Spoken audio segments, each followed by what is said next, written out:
Boeing was the king of the skies, until Airbus showed up with one tiny idea that flipped aviation on its head. It wasn't louder engines or flashier wings. It was something far simpler and far more devastating. And that one move is the reason Boeing's crown now sits firmly on Airbus's head. If you rewind to the 1970s and 80s, Boeing was untouchable. They built icons like the 747, the Queen of the Skies, and dominated nearly every commercial aircraft order. Airlines trusted them, pilots loved them, passengers barely knew Airbus existed. Back then, Airbus was the scrappy European upstart trying to bite into an American monopoly. But they had a plan built not on brute force, but on smarter design. See, Boeing had always built planes like they were muscle cars. Give the pilot full control, keep the systems mechanical, and let skill decide the outcome. Their cockpits were filled with yokes, levers, dials, a pilot's playground. Airbus, on the other hand, took a completely different route. They asked a simple question: what if the plane helped the pilot instead of just obeying them? That question became the foundation of their greatest weapon, fly-by-wire. Now, if you've never heard that term, here's the simplest way to put it. In a traditional Boeing cockpit, when a pilot pulls back on the yoke, cables and hydraulics directly move the control surfaces. The pilot is in full command, but also fully responsible. Airbus replaced all that with computers. The pilot's inputs go to a processor, which decides how much movement is safe, smooth, and efficient. The pilot still commands, but the aircraft's brain makes sure those commands never push the jet into dangerous territory. It was revolutionary. Suddenly, a plane could protect itself from human error. Pilots couldn't accidentally stall the aircraft or overstress the wings. The jet would say, "Nope, that's too steep," and make a safer decision. Boeing purists hated this at first. They called it flying by PlayStation. But airlines? They loved it, because safer planes meant fewer incidents, lower training costs, and happier regulators. And passengers? They didn't care how the plane flew. They just liked that it was smoother, quieter, and statistically safer. But Airbus didn't stop there. Once they'd built computers into the cockpit, they started redesigning everything around that concept. The side-stick controller replaced the big, heavy yoke, lighter, easier, and more space-efficient. The flight deck became cleaner, more ergonomic, more automated. Systems talked to each other. Maintenance was simpler. Pilots could transition between different Airbus models with minimal retraining. It was like moving from an old stick shift to a sleek, modern EV. Meanwhile, Boeing kept doubling down on tradition. They believed pilots wanted that hands-on control, and many did, until airlines started looking at their bottom line. Airbus planes were cheaper to operate. They burned less fuel. They needed less maintenance downtime, and thanks to that cockpit commonality, airlines could shuffle pilots between fleets without expensive, time-consuming retraining. Every one of those decisions saved millions, and airlines noticed. Then came the A320. Oh, the A320. Launched in the late 1980s, it was Airbus's declaration of war. This was their answer to Boeing's 737, the backbone of short and medium-haul aviation. And while Boeing's jet was older, simpler, and famously reliable, the A320 was smarter, quieter, and dramatically more efficient. Its fuel-saving wing design and lightweight materials made it cheaper to fly. Its fly-by-wire system made it safer, and its cabin layout made passengers happier. Within a decade, airlines were switching in droves. Boeing tried to respond, but the cracks were starting to show. Every time Airbus upgraded the A320 family, with better engines, more range, and improved interiors, Boeing was forced into a reactive stance. They refreshed the 737 multiple times, stretching and modifying a design that was first drawn up in the 1960s. Airbus, meanwhile, was refining something built for the future from day one. By the 2010s, the numbers told the story. The A320neo was outselling the 737 MAX by a wide margin, and Airbus had grabbed a commanding lead in the most competitive segment of aviation. But the one simple design wasn't just about fly-by-wire or fancy wings. It was about a philosophy. Airbus understood something Boeing had overlooked. In commercial aviation, the end user isn't the pilot, it's the airline. And airlines care about cost per seat, fuel burn, turnaround time, and fleet flexibility. Airbus engineered every single design choice to win on those metrics. Even the smallest details, like designing cargo holds to load faster or optimizing cabin pressure systems for less wear, were part of the plan. And then there's the passenger side of the story. Airbus spent years tweaking cabin width and seat layout to maximize comfort without sacrificing revenue. Their fuselages were often a few inches wider, allowing slightly roomier aisles or extra seats. That tiny design choice added up to millions more in ticket sales over the lifetime of a plane. Boeing was still focused on engineering prowess, while Airbus was engineering business models. Things really started to spiral when safety became a selling point. Airbus's automated protections gained credibility as incident data piled up, showing fewer human error accidents. Boeing, on the other hand, was suddenly on the defensive, and nothing highlighted that more than the 737 MAX crisis. In a rush to compete with the A320neo, Boeing made compromises that led to deadly consequences. The fallout was catastrophic. Airlines canceled orders, regulators clamped down, and Boeing's once rock-solid reputation was shaken to its core. Airbus didn't just win, they looked wise for sticking to a safety-first philosophy decades earlier. Even in the wide-body world, where Boeing once dominated with jets like the 777 and 747, Airbus began creeping in with designs like the A350, a fuel-sipping, ultra-efficient long hauler that many airlines now prefer for its range, comfort, and running costs.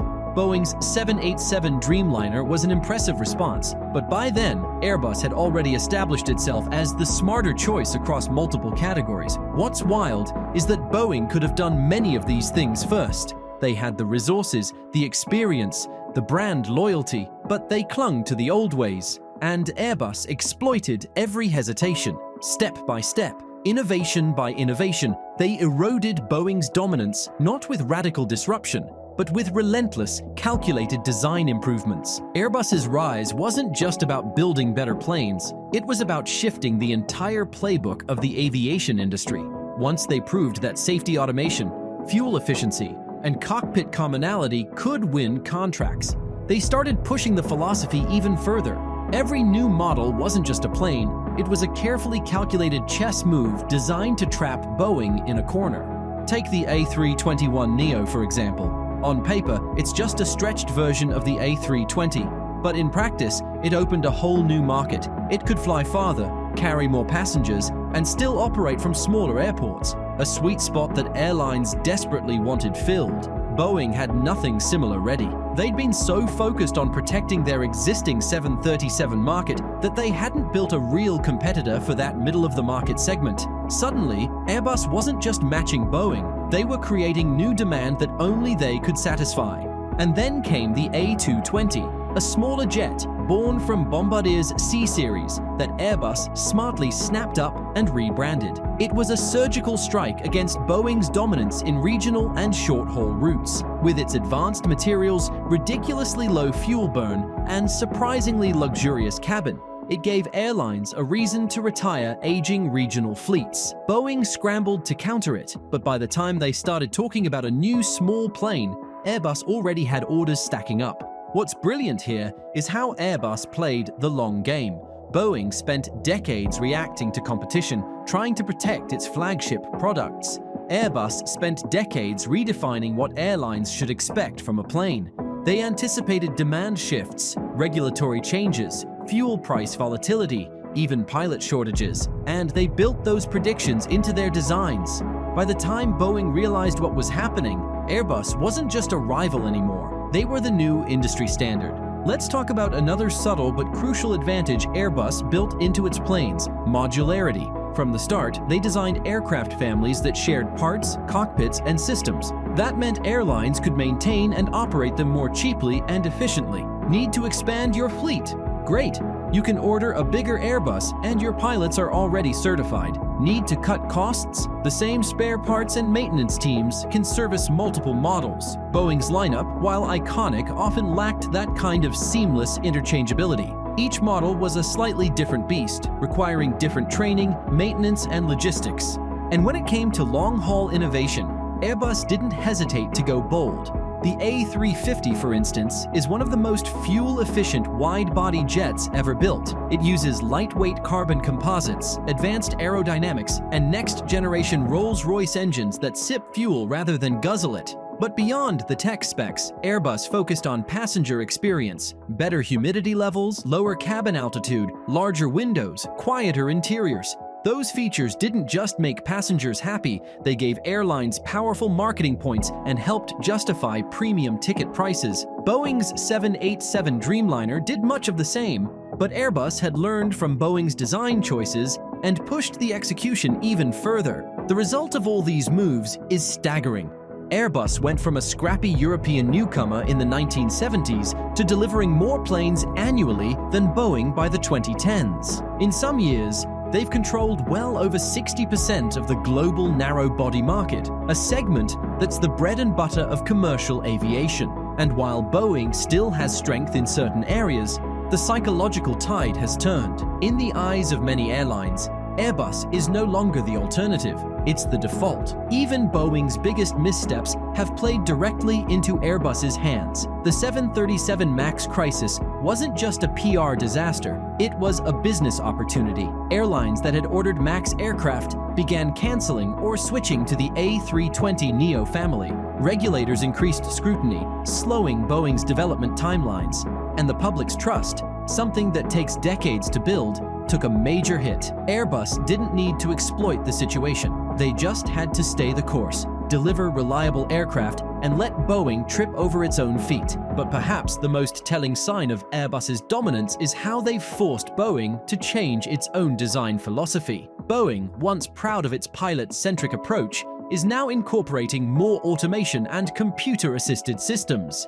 They're exploring new airframe concepts and materials that Airbus pioneered. They're even considering modular family designs and common cockpits to match Airbus's operational advantages. It's ironic. The company that once defined how airplanes should be built is now borrowing ideas from the rival that dethroned it. Of course, this isn't the end of Boeing's story.